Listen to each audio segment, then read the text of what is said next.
I want to share a story with you. This is a story of one of the Imams of Hadith from the 2nd century. His name was Malik ibn Dinar. Malik ibn Dinar, he writes his own story. He says, I was a young man of 19 years old and I used to commit every single sin possible. I used to drink, I used to steal, I used to kill, I used to commit zina. Any sin that you can think of, I used to commit it. And one day, while I was walking on the streets, I came across a beautiful young girl, no older than 5 years old. When I saw her, something happened to my heart. Something told me that it was time to change my ways. So I went home and I prayed. I said, Oh Allah, what is this feeling? What is happening to me? So I decided that at that time I would start to change my ways. I decided to get married.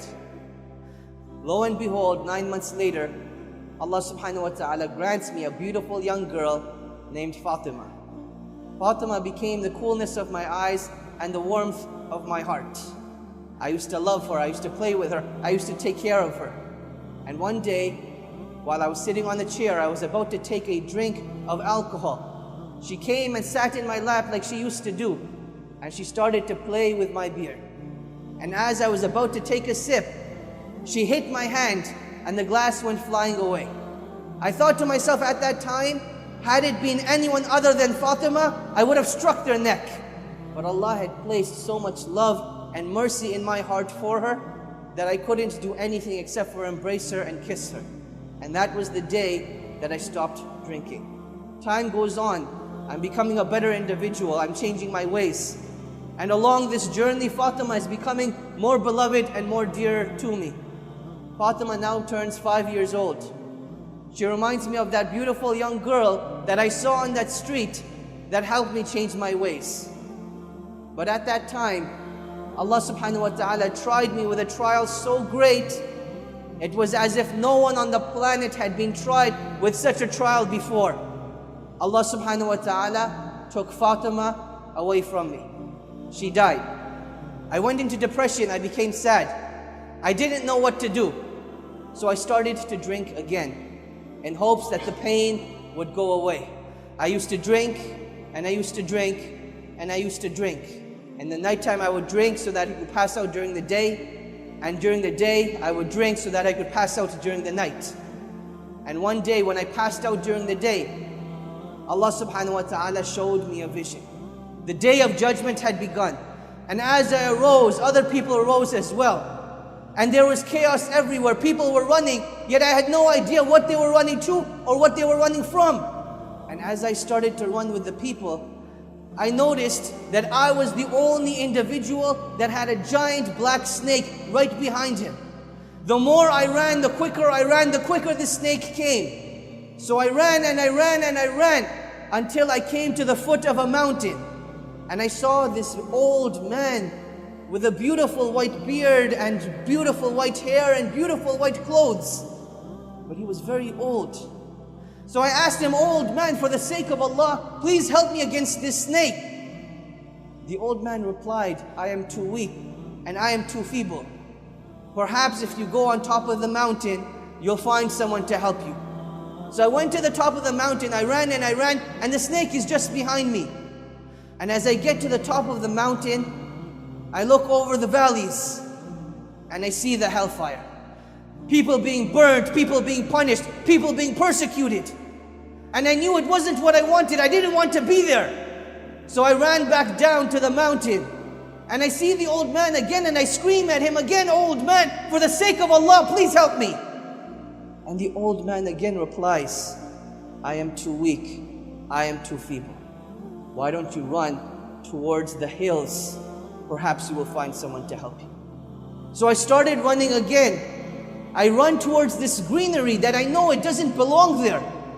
And as I'm getting closer, I'm starting to hear the playing of children, but I can't make out what they're saying. And as I get closer, I start to make out the words.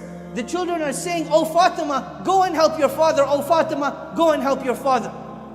I think to myself, could it be Fatima, my own beloved daughter, the one that had passed away? And as I get closer, the silhouette of her shape starts to become more clear. And I can make out that it is actually Fatima. And her arms are wide open, waiting for me to come and embrace her. And I get closer, and Fatima takes me in. With her right hand, she embraces me, and with the left hand, she pushes the snake away. At that time, I couldn't make sense of what was going on. Where had I come? What was happening? So I asked her, "Oh Fatima, what is happening? What is this place?" She said, "Oh my father, come and sit." And we sat down under a tree. And she came and sat in my lap. And she started to play with my beard, just like she used to do in the dunya. So I asked her, "Oh Fatima, please explain to me what is happening."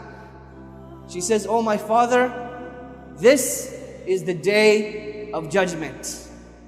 That black snake that you saw, those were your evil deeds.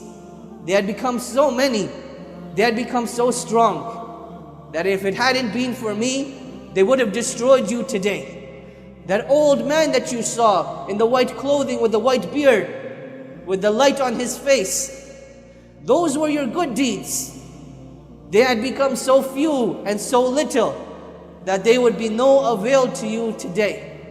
Oh my father, has it not come time for you to change your ways?"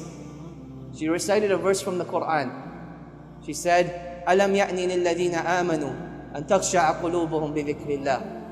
That has the time not come for the hearts of the believers to be moved by the remembrance of Allah subhanahu wa ta'ala.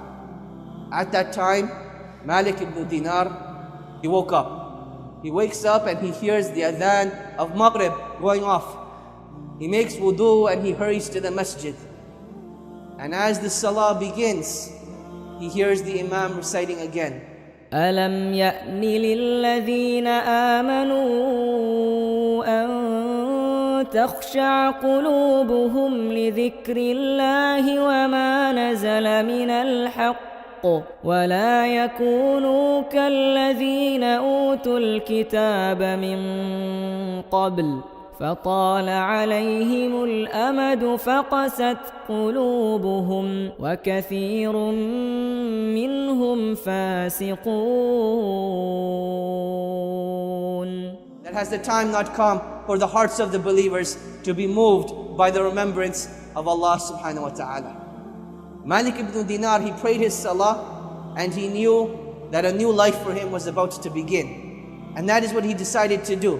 Now I want you to think, the story of Malik ibn Dinar has many, many other stories of what a great individual he became. One of the leaders of the tabi'een of his time.